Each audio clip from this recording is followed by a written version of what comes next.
পরকীয়া কাকে বলে সেটা আগে জানতে হবে। হাজবেন্ড রেখে যদি অন্য কারোর সাথে সম্পর্ক থাকে সেটাকে বলে পরকীয়া, বা ওয়াইফ রেখে যদি অন্য কারোর সাথে সম্পর্ক রাখে সেটাকে বলে পরকীয়া।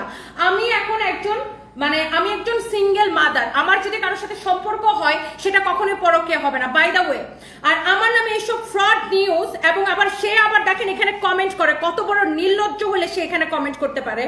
আমি আমার লাইফটা জাস্ট এর হেল্প করে দিতেছে, আমি আমার দুইটা বাচ্চা নিয়ে আমি শান্তি পাচ্ছি না। রুবাইদ ফাতেমা তনির স্বামী কে এই সিদ্দিক, কি তার আসল পরিচয়, কেনই বা তনির এই তৃতীয় স্বামীকে নিয়ে সোশ্যাল মিডিয়ায় এত আলোচনা আর সমালোচনা, এই নারী উদ্যোক্তা কেনই বা এই লন্ডন প্রবাসীকে তৃতীয়বারের মতো বিয়ে করলেন, এ যেন কেঁচো খুঁড়তে বেরিয়ে এলো একের পর এক অজানা সব তথ্য।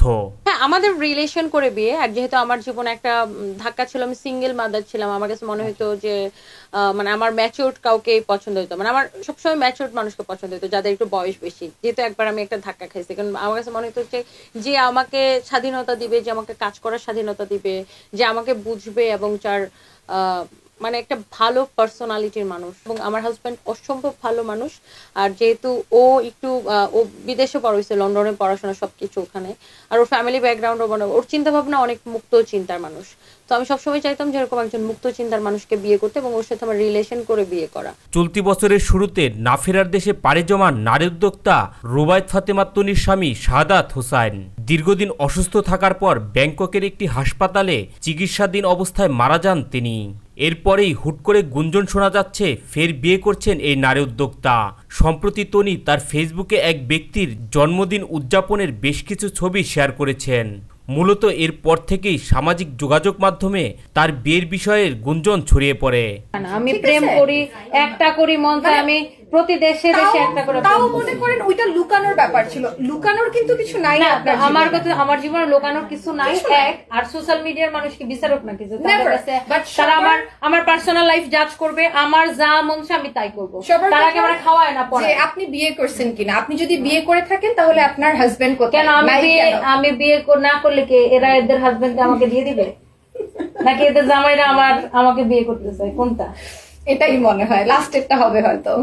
এটাকে এনশিওর হইতে চাই যে আমি বিয়ে করছি, ইনসিকিউরিটির মধ্যে থাকে তো ব্যাপারটা এরকম। ওদের জামাইরা রাতের বেলা ওদের পাশে শুয়ে শুয়ে আমাকে ইনসিকিউরিটির মধ্যে থাকে, বুঝতে পারছেন? তনি তার পোস্টে লিখেছেন, জন্মদিনের শুভেচ্ছা। তোমার মতো বিশেষ একজনের জন্মদিন উদযাপনের জন্য বছরের একটা দিনই যথেষ্ট নয়। মোহাম্মদ সিদ্দিক নামের সেই ফেসবুক ব্যক্তির প্রোফাইলে ঘুরে দেখা যায় তনিকে স্ত্রী সম্বোধন করে দুটি ছবি পোস্ট করে ধন্যবাদ জানিয়ে লিখেছেন, আরও একটি বছর পেরিয়ে গেল কিন্তু মনটা এখনো তরুণ। আমার জন্মদিন বিশেষ করে তোলার জন্য আমার প্রিয় স্ত্রীকে অসংখ্য ধন্যবাদ। কিছুদিন থেকে সোশ্যাল মিডিয়াতে আপনাকে নিয়ে একটা ভাইরাল টপিক হয়েছে যে কোনো একজন ভাইয়ের সাথে আপনার ছবি শেয়ার করে, এবং মিডিয়াতে সেটা নেগেটিভ ভাবে আসছে। নতুন বয়ফ্রেন্ড সামনে বিয়ে এমন মন্তব্য করছে, আপনার কাছে বিষয়টা জানতে চাই। আজ আমার যদি নতুন বয়ফ্রেন্ডে হয়, মিডিয়াতে এটা নেগেটিভ ভাবে ভাইরাল হওয়ার কি আছে? বাট প্লিজ উই ইনসিস্ট যে আপনি বলেন এটা নিয়ে। না সবকিছু একটু রহস্য থাক না, অসুবিধা না। নতুন বয়ফ্রেন্ড হইতে পারে, আমি প্রতিদিন একটা করে বয়ফ্রেন্ড পাল্টাইতে পারি। আমার মনে হয় যে সেই যোগ্যতা আমার আছে, এবং প্রত্যেকটা দেশে একটা করে বয়ফ্রেন্ড রাখতে পারি। আমার মনে হয় যে সেটা আবার আমার প্লেন ফেয়ার, নিজের টাকা দিয়ে প্লেন ফেয়ার দিয়ে যাইতে পারি। হ্যাঁ, আমার মনে হয় সেই যোগ্যতা আমার আছে। জানা গেছে উদ্যোক্তা তনির স্বামীর নাম মোহাম্মদ সিদ্দিক। তিনি মানসিক টেলিকমের মালিক এবং এমডি। সিদ্দিকের ভেরিফাইড ফেসবুক থেকে পাওয়া তথ্য অনুযায়ী তিনি যুক্তরাজ্যের ডি মর্টফোল বিশ্ববিদ্যালয় থেকে পড়ালেখা করেছেন, যুক্তরাজ্যেই বসবাস করছেন। তার দেশের বাড়ি খুলনায়। আসল ব্যবসা বড় টাকাওয়ালাদের সাথে বিদেশে ঘোরা। আচ্ছা,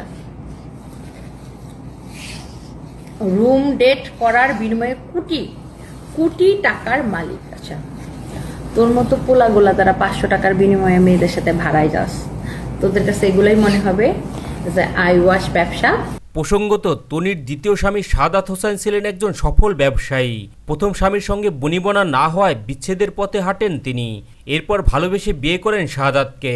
তনি ও তার স্বামীর মধ্যকার বয়সের ব্যবধান নিয়ে সবসময় সমালোচনার শিকার হয়েছেন তিনি।